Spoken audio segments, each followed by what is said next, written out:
Well, hey everybody, welcome to Hanging Out with Successful Bar Exam Students. We have a treat for you today. I have with me Trish Moore, who has just passed the Tennessee bar exam. And I am telling you folks, you are going to love, love, love this woman and this story. This is a story I have been dying to tell from the first time that I heard from Trish. And I'm so glad she gets to tell the story and I get to come along for the ride. So hi Trish, welcome. We're glad to have you with us today. Thank you. Hi, Jackson. So this is an exciting time for you, no doubt, right? Very exciting. Yeah. You took the Tennessee bar in February of 2017. Correct. How many times did you take the exam? In February, that was my 5th attempt. Okay. Now, you have an extraordinary backstory to how you even got to being in law school. And I'd like you to share that, if you're willing, with our audience, because there are people that think, well, I can't do it, it's too much, whatever. And I think you're living proof that's probably not true. Can you share a little bit about, sort of the backstory in high school and what you had to go through to get to this point? Absolutely. Well, I'm definitely living proof that anyone can do this. When I decided that I wanted to be an attorney, all I had was my GED.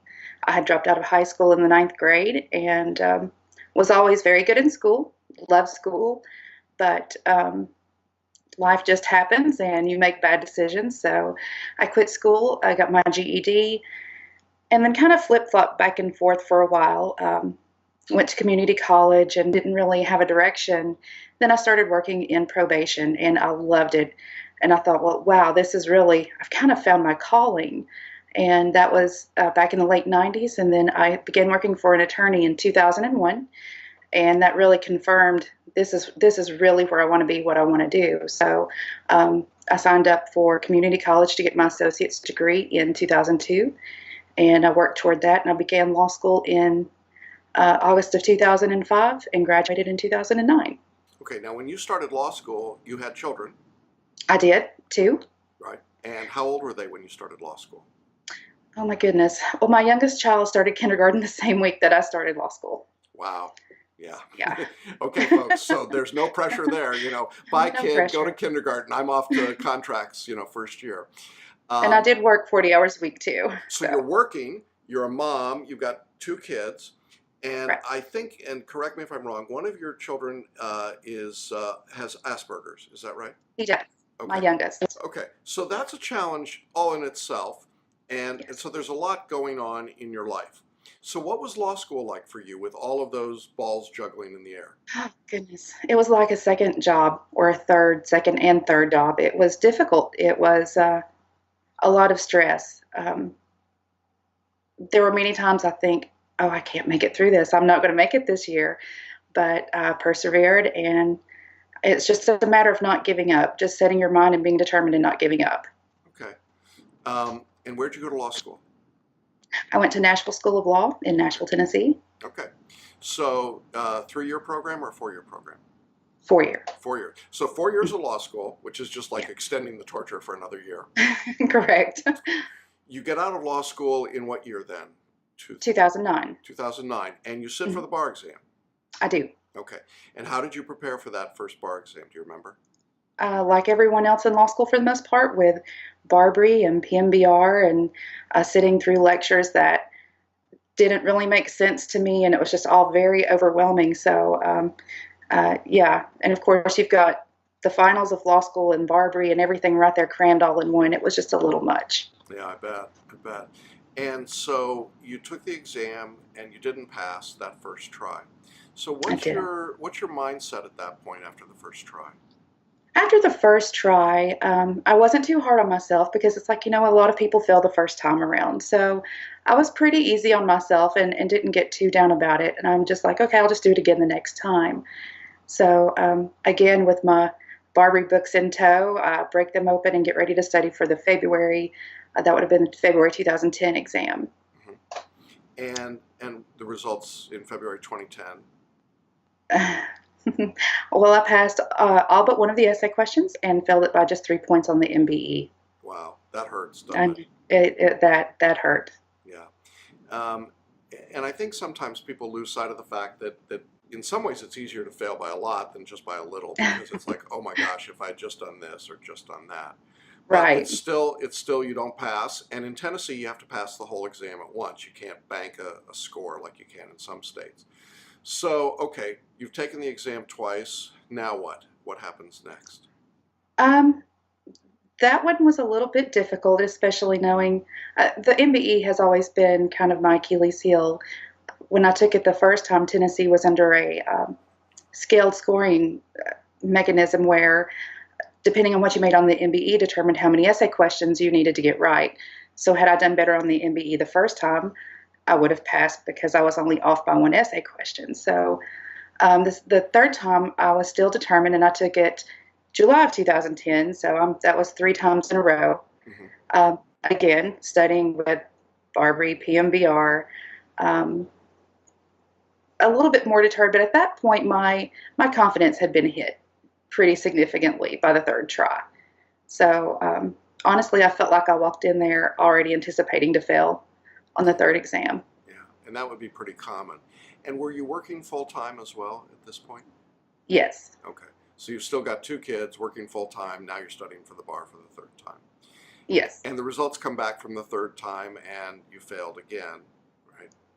By one essay question again because my MBE score was too low. Okay, so MBE is clearly becoming like the big, I don't know, the Moby Dick of your life, right? Correct. Okay. All right, so now you've done it 3 times. What happens next? I took a little bit of a break, only because I had to.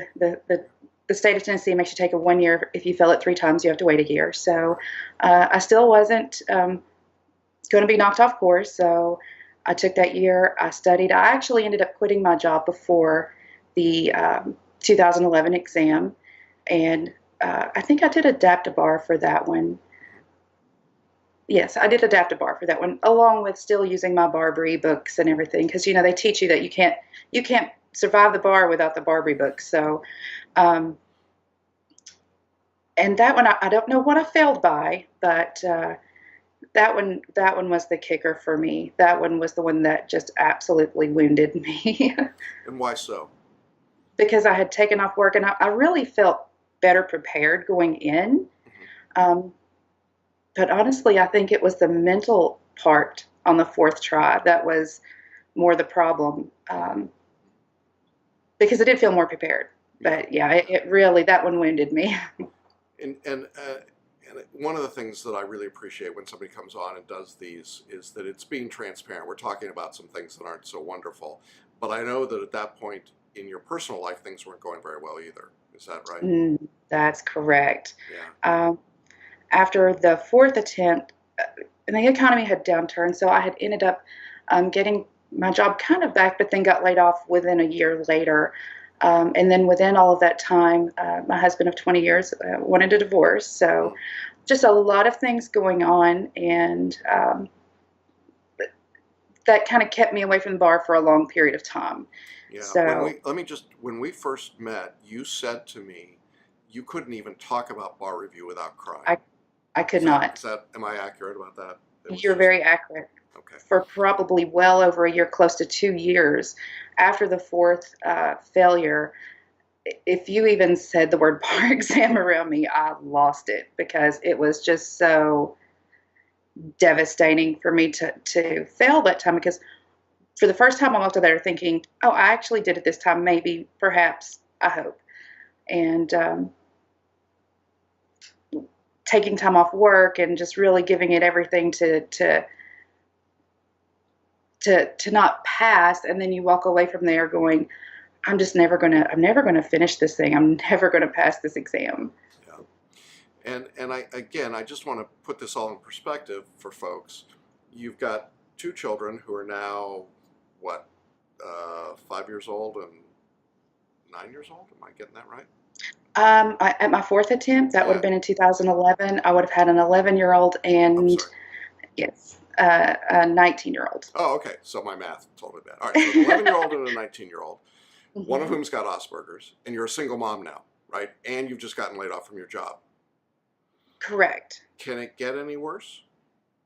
Well, it actually does. at that point, I had moved back to my hometown because I had moved to the Nashville area just for school. So I had moved back to my hometown. My husband and I actually ended up reconciling for a little while. I guess long enough to get comfortable again, and I had decided to sit for the bar exam again. I thought, okay, I've put it off long enough. I'm not done with it yet. I just never felt finished with it, and decided to start studying again. And he left again, but we did file a divorce in January, about a year and a half ago. So, and and you don't know this yet, Jackson. I actually, while I was out studying for the bar, I was still working. They'd given me 10 vacation days, and I lost my job while I was out studying for the bar, which I found out the night before the exam. The night before But that's the okay. exam. Oh my gosh. Correct. Yes. So I felt like I've had everything thrown at me through this process. Now, I know that you're a person of faith, and Yes. I know that when so many bad things happen, it is really easy to say, why me? You know, why God? Why me? Uh, but I also know that at some point you start to say, you know what, this can't possibly be from God. This has got to be the enemy attacking, right? I mean, and I throwing did. everything at you that possibly could be happening. My pastor and I had a lot of long conversations. I bet. So now, how did you find Celebration Bar Review? Honestly, at the time, I'm just Googling, trying to find, okay, what's something that I can afford, because I can't afford Barbary at this point, and it had been 6 years since the last exam. I knew a lot had changed, and I needed to update myself.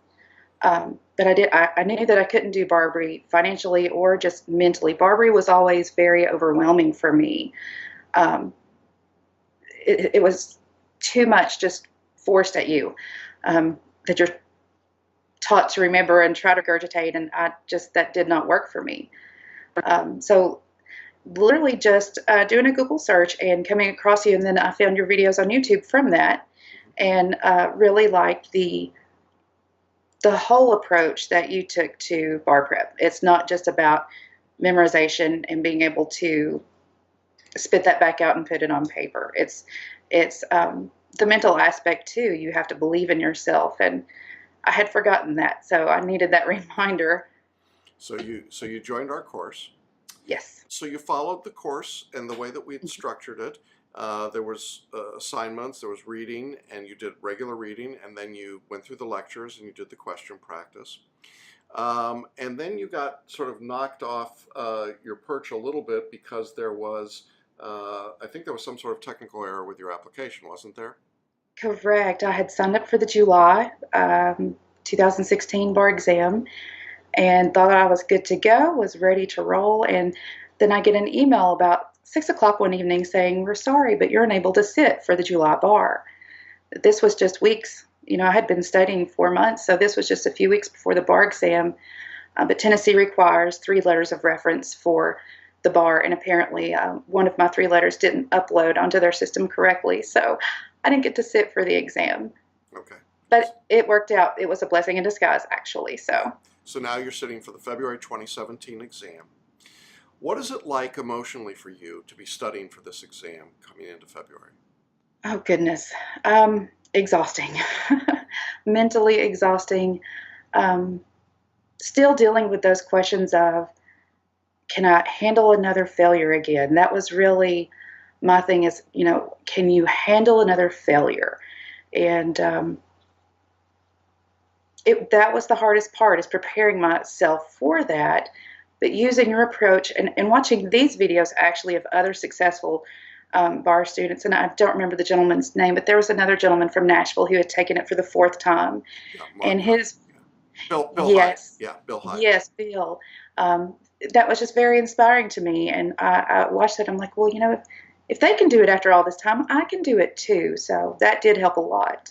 Yeah, and I know you're not like dying to get on camera, so No. I just want to say that this is very much appreciated, because I know there are people right now who are sitting there going, oh, I can't believe this story so far. So you dig back in, your job has just gotten taken away, you're still taking care of the kids, you're going through the divorce process, and you're studying for the 5th time for the bar. So if we're trying to get a recipe for success, this probably doesn't look like that recipe, would you say? Probably not. Okay. No. So what are you doing to overcome all of those things that are, clearly pushing down on you and pushing back against your being successful?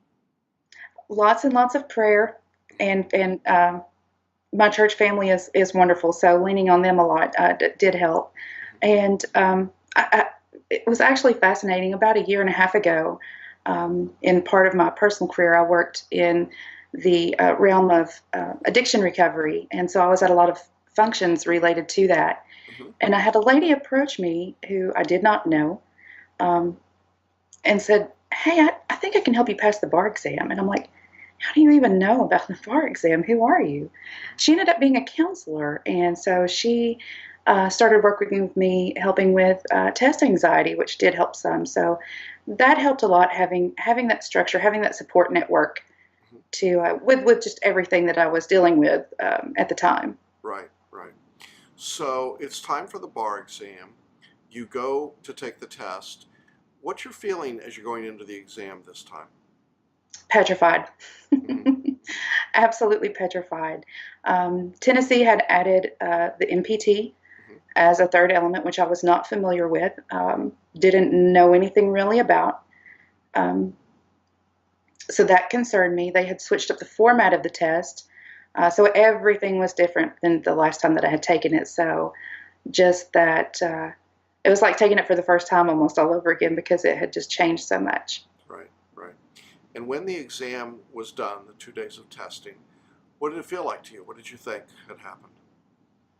I wasn't for sure. Mm-hmm. I really wasn't. Yeah. I definitely felt better prepared. By by the end of my studies, I was scoring consistently high scores on the MBE practice questions. So I felt confident going in because no matter what format of question I took, whether it was the questions that you had, or I had even purchased questions directly from the National Conference of Bar Examiners, one set, and did that 100 question set, and I'm still scoring consistently the same. So I did have that confidence going in that I didn't have that before because I'd never scored that high on the MBE questions prior to the bar exam. So Right, right. So during the waiting period before results come out, what are you doing? I mean, what's going on in your life at that point? scrambling, trying to find a job initially because, like I said, I found out the night before that I didn't have a job to return to. Right. Um, but I began working with a local attorney and who's somewhat new to the bar himself. He's on his second year in, Mm-hmm. and so he's been a great support system too. Okay. So then results are released online. Yes. Tell me about that. Tell me what that was like. Oh my goodness. I was actually at work Mm-hmm. and was meeting with a client. The attorney that I worked for, he was in court. He actually knew before I did.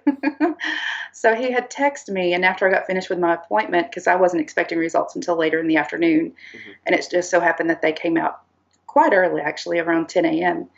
Um, yeah, I kind of lost it. I think I scared everyone else in the office, squealing and screaming, and it was so emotional, and it still is. I'm just now getting to where I can sleep at night because before, if I ever woke up at night, I'd be like, I passed the bar, and I couldn't go back to sleep. So That's the best feeling ever, isn't it? it's the best feeling ever. So now I'm just waiting for being sworn in, and I can't wait. That's great. And what do you plan to do as a member of the bar? What's your interest? My interest is primarily family law, but I also would like to do estate planning, more civil litigation than anything. Mm-hmm. That's great. What did your kids say about all this? They're ecstatic, especially my youngest. He has been my biggest cheerleader, and actually, you've kind of become part of our family. He knows you by first name, and every time he would walk by, he'd be like, "Oh, it's Jackson again." Jackson, yeah. Apparently, I've So put more children to sleep than I realized, and their parents. That's great. Well, what is his name? his name's Christopher. Well, hi, Christopher. Your mom did good. Your mom did real good. This story for you it took you, by my math, 8 years after you graduated law school to pass the bar. Correct. It took you, I'm trying to think how many years since you went, when you went back to high school, to get your GED. What is that? How many years is that? I mean, it's got to be. Well, I actually got my GED before I was 18. So, Okay, all right. but So I the won't ask first how old time, you are, but that's a pretty that's pretty amazing. I mean, you went to college what, in your late 20s, right? Is that about yes, right? And so, wow. I mean, 14, 15 years, something like that, in I this whole started, process. correct. I started my associate's degree in January of 2002 Yeah. and graduated from. I actually got my associate's degree and my bachelor's degree one Friday night, one on Saturday morning. So I know. So that was in May of 2005. I got accepted to law school and started law school August of 2005. When we talk about a dream deferred, I think you might be the personification of that. I mean, 15 years from the point of saying, okay, I'm going back into the educational world to getting to this point. What an extraordinary accomplishment. What a amazing story of your perseverance and your dedication and your faith to keep at it and keep at it and keep at it. I think a lot of people watching today would say, well, I would have given up here and here and here and here. And you didn't. You kept at it. What advice would you have for people? Because I know there will be people watching you today. Trish, you're going to be as famous as Bill and other people, I'm sure. What would you say to people who are watching, who are really struggling? Maybe they've had some disappointment and discouragement around the bar. Right. Well, I know for me, there were times that I did quit after the fourth attempt, being so just absolutely wounded from that fourth time. And it's like, I really gave it everything that time. I don't know what more I could have done. There were times that I did quit, but it just never felt finished to me. It's something that I've always wanted for me to complete, for me to have that just finality of, okay, this is the last hurdle. My best advice is just don't give up and have a really good support network. I mean, you can overcome whatever you set your mind to, and I'm living proof of that. Yeah, you are. And would you recommend our course for the MBE? Absolutely, absolutely. Just because of the approach that you take, it's not just about memorizing. I learned the material better with your program, studying for the bar, than I did in a lot of my law school classes. So Interesting, huh? Yeah. it is. Well, accept our congratulations, please, on behalf of our Thank you. entire staff. We are so excited for you, and this really was a story we really wanted to share because it's not our story, it's yours, and it's your accomplishment, and we're so grateful to have been on the journey, the small part of the journey that we were. And I have no doubt, you're going to be a terrific member of the bar because that same doggedness and perseverance, that's what I would want in my attorney. I want an attorney that won't give up, that will find a way to succeed in spite of the odds and the circumstances. And you're going to be that person. I have no doubt that you're going to be quite successful in whatever Thank field of law you choose to work in. And, lucky will be the clients that get to work with you and the attorneys that get to work alongside you. We're really, really proud of you. And Thank you. so delighted for your success. And I know I'm speaking for my audience, probably some of whom are in tears right now, because this story is so spectacular and special. So congratulations, new Thank you. member of the Tennessee Bar. Great things are going to happen. I hope you'll check back in with us periodically and let us know how things are going. Anything else you want to share with our audience before we finish up here today? No, I'm just. I hope that this inspires someone to keep going because it would have been very easy to say, you know what, I'm done with this. I can't do it anymore. But if it's your goal, if that's your dream, don't stop because miracles happen every day. Yeah, that's great. Well, Trish, congratulations. Good Thank luck you. to you. Thanks for sharing your story. And to all of you who've been watching, hope you'll join us for the next episode. There are more great stories. I'm not sure how many will top this one, but this is a great opportunity to share a terrific success and to celebrate that. And so thanks for being with us today, and we'll see you next time. Bye for now.